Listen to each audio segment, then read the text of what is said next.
At Cats Cove Communications, one of the things that we end up doing with a lot of our clients, regardless of what the project might be and the work that's being done, whether it's a website being developed, social media help, search engine optimization, literally it could be almost anything, is we often have a conversation around the idea of your vision, your mission, and your core values.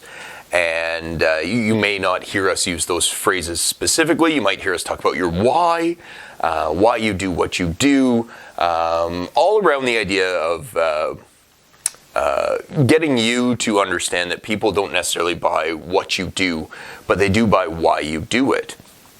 And oftentimes we kind of walk away from those meetings and everyone's excited and everyone loves having had that conversation. I know I always love having that conversation, and we get stuck because now we don't know how to measure it. So it's one thing to understand all of the things that we might want to convey, but if we don't know how to measure whether or not our business is going to grow along those lines, along that vision, then what are we meant to do at that point? And so that's why I want to talk about something called the North Star metric. So North Star metric, right? Metric just means it's a measurable number, and North Star being the idea of you can always use the North Star to guide your way home, right? So the North Star metric is a measurable item within your business that you can use to help predict growth. And growth can mean lots of different things. It can mean revenue growth. It can mean increasing clients. But very importantly, your North Star metric is not actually revenue. It cannot be money because there's a chance, so let's say you're a small business, there's a chance that somebody comes in and spends $1,000 in a day when they normally wouldn't do that. Well, that's great, but you can't use that to predict whether or not somebody will always spend $1,000 in a day, for example. So it's very important that we understand that this is not a revenue thing. To give some examples from companies that we're all familiar with, I'm going to use Facebook, Spotify, and Zoom. Facebook, Spotify, and Zoom all have a North Star metric that has nothing to do with revenue, except you'll see it clearly can help them predict revenue. So Facebook uses active users. And you can set your own time period, right? Whether it's daily, weekly, monthly active users, but they use active users to determine whether or not their company is growing, whether it's heading in the right direction. Spotify uses minutes listened.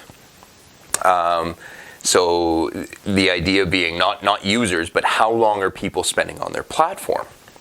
And Zoom uses the idea of meetings booked. And again, not how long the meetings are, not how many people are in those meetings, but the number of meetings booked. And the reason that they use these ideas and that these are true North Star metrics is, as I said, it doesn't have anything to do with actual revenue. It can be used as a predictor of revenue. But most importantly, your North Star metric should be used to determine whether or not you are providing value to your customer and to your client.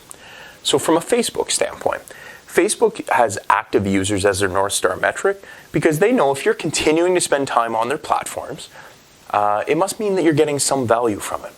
Spotify, minutes listened. The longer you spend listening to Spotify, the happier you must be with the podcasts you found, with the musicians, with the artists, and all the other things that you found on Spotify. And from a Zoom standpoint, especially in a COVID world right now, Zoom can safely assume that if you continue to book meetings with them and not use another platform, that you must be relatively happy with the value you're getting from their platform. So again, they use it to measure the value they're providing to the customer.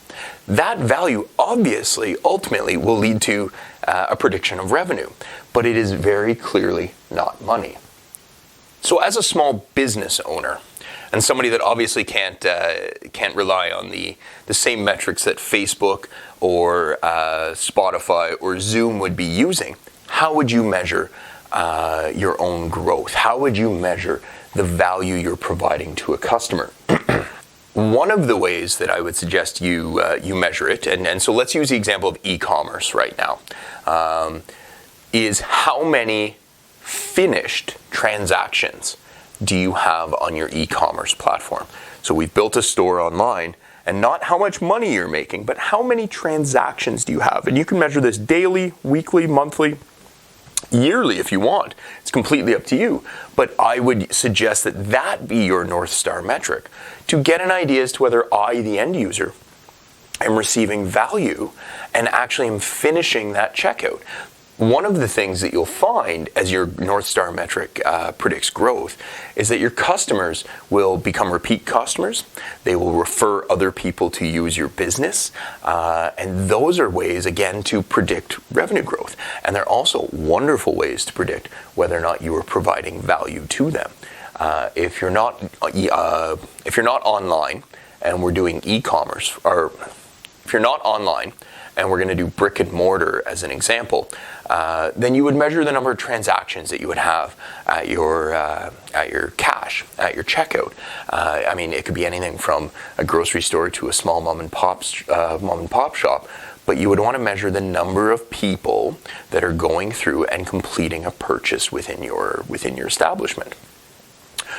Restaurants, you may want to measure the number of tables that you turn over in a night. Again, not an average check, not actual revenue, but you want to know the number of tables that you're turning over in that night. At Cats Cove Communications, the way that we measure our value that we're providing is through what we have a whiteboard here. And we call it our WIP board. It's our work in progress board. So if we're currently working with a client, there's a good chance your name is up on that board. Our North Star metric at Cats Cove is how many active clients we have on that board. Again, it has nothing to do with size of client. It could be consultation work that we're doing. It could be big contracts. It could be small contracts. It could be a little bit of support. We might just be changing a couple of things on a website. But we use that to measure what kind of value we're providing to our clients and what kind of value we're providing to you, the public, as you follow us on social media and things like that.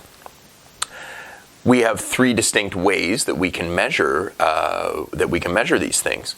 The clients we work with, we try and provide immense value if possible, in hopes that we get that repeat business from you, in hopes that we get those referrals from you.